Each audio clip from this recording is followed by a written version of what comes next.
bersifat alert.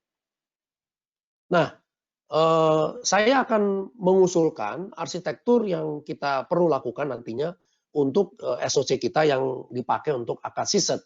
Karena nanti akad siset akan banyak melakukan respon terhadap apa yang namanya terhadap insiden-insiden yang berkaitan dengan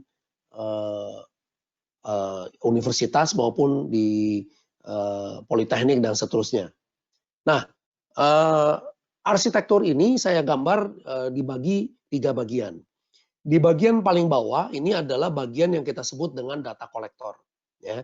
Jadi data kolektor ini biasanya data-data yang kita kumpulkan dari jaringan, ya. Jadi misalnya dari router, dari firewall, dari honeypot, ya.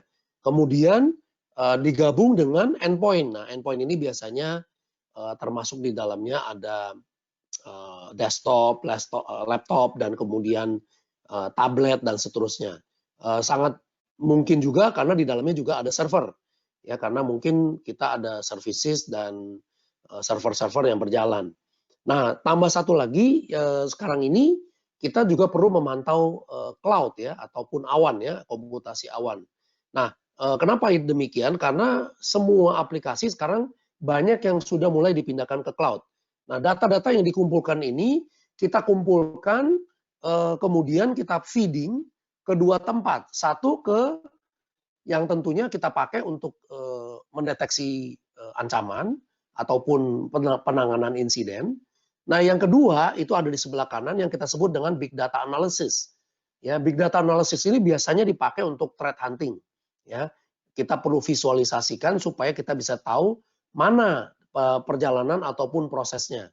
Nah, dari kita sebut dengan core operation center tadi itu atau SOC yang di tengah ini, itu tentunya ingin kita pakai untuk menanggapi insiden lebih baik ya. Jadi makanya kita taruh cyber security framework di atas. Tujuannya adalah mulai dari identifikasi, proteksi, deteksi, respon sampai ke recovery. Nah, tentunya di dalam menjalankan ini semuanya kita butuh informasi yang di-feeding dari luar.